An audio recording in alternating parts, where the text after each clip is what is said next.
Now it's quiet, thank you. Our next question. Okay, I have the question. Okay. So Jackie is an eagle. Name 2 characteristics of an eagle. Jackie is an eagle. What are 2 characteristics of an eagle? Jessa.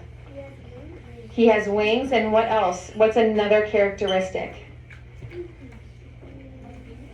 A beak. Great job. Wings and a beak.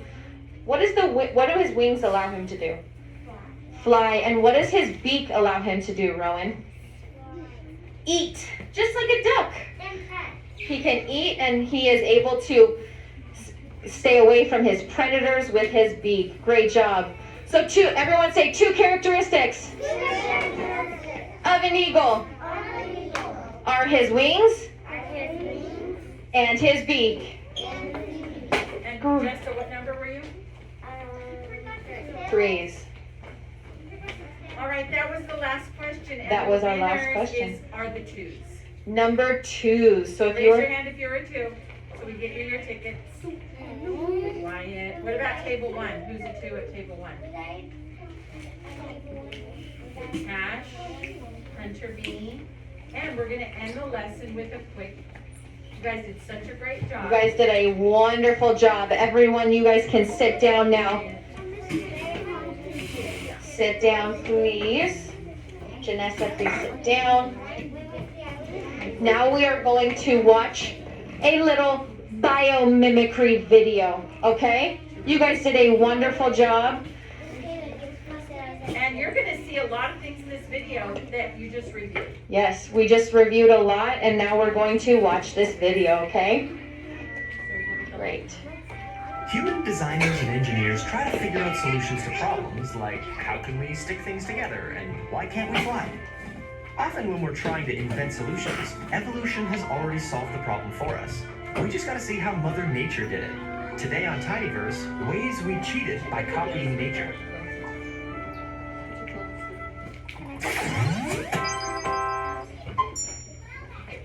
We like to think we're pretty smart, but a lot of our inspiration comes from the natural world.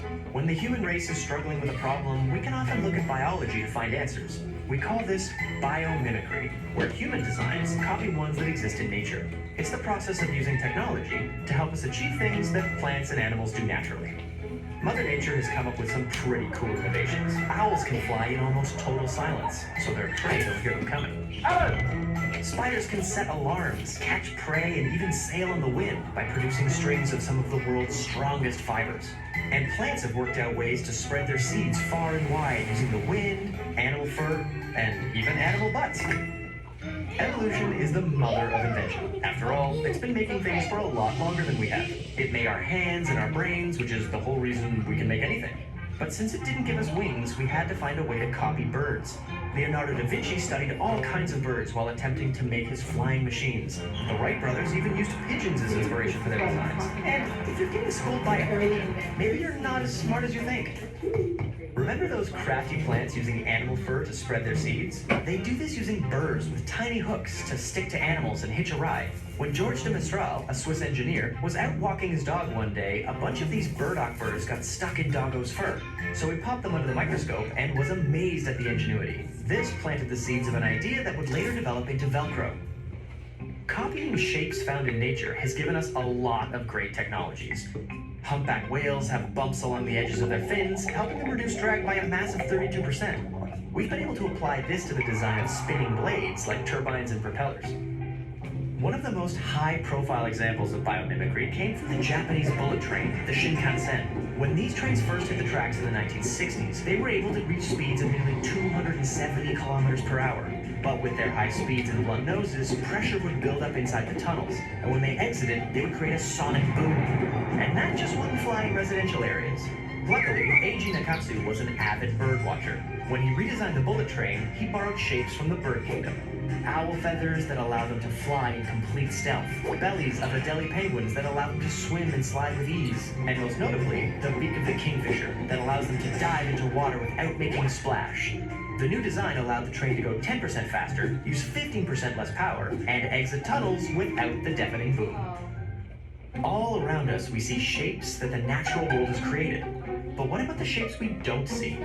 We've always known that shark skin was rough, but with the development of the electron microscope, we've been able to peer into the small-scale structure of it.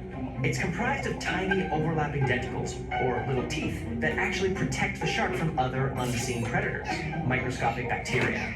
Their shape prevents bacteria from taking hold, and we're beginning to use this design on surfaces inside hospitals to prevent the spread of infections. The structure of shark skin has also been used on oil tankers, first to keep the base of the ship clean, but also because those little denticles stop turbulence forming, which helps sharks swim more efficiently. It helps us swim more efficiently too. We have swimsuits that use the same design. Another brilliant microscopic design comes from the gecko. These little guys can climb glass and other smooth surfaces with ease. To see how they do this, we need to look really closely at their toes. Geckos have rows of tiny hairs that line their digits. If we look even closer, each hair is covered in these tiny spatulas that slip between the atoms, forming a molecular bond with the surface. It's like they become one with the wall. This bond is what's called van der Waals force. Taking inspiration from gecko toes, we've been able to design really strong tape, and DARPA's even been working on a prototype to allow soldiers to scale walls like Spider-Man. The innovations of the natural world are a never-ending source of inspiration. More and more, designers are looking to nature to find solutions to the problems we face in the modern world. As we learn more about the microscopic structures in biology, we're finding shapes that we can apply to our many engineering challenges. Evolution is definitely a better problem solver than we are. But not just because it made feathers or seeds or spatula hands, but because it creates sustainable ecosystems. If we could design the way nature does, we could create closed-loop solutions for industry and eliminate byproducts and waste. Everything in nature gets recycled. Hopefully, as technology advances, we'll find more and more ways to steal Mother Nature's ideas. Keep on plagiarizing the natural world, citizens.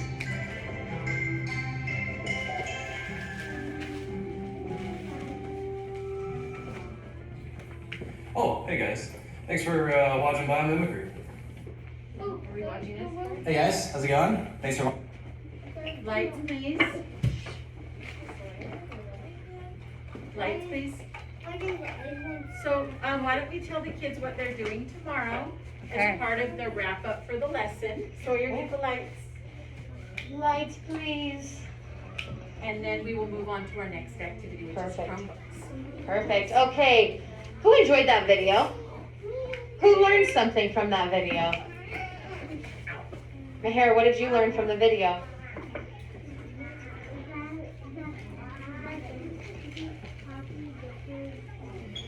That geckos have little tiny, a bunch of hundreds and hundreds of tiny little spatulas that help them stick everywhere. Hunter, what did you learn? That anybody can copy animals. Yes, animal is the best things to copy because they are able to survive in the wild. Okay, so tomorrow we are going to, hands down please, tomorrow we are going to have a little quiz on everything that we've talked about the last week. Is that a brain check? It's a brain check. Who's excited for a brain check? To see what we remember. To see what we remembered. About biomimicry. Brain checks are good, right? Great job. Okay, so now we are going to get onto our Let's Chromebooks. try the bookmark so that we can show you how to click present. Okay? Yes. So everybody go to their bookmark, the very last bookmark, open your Chromebook. We're gonna show you how to click present and get to your virtual classroom.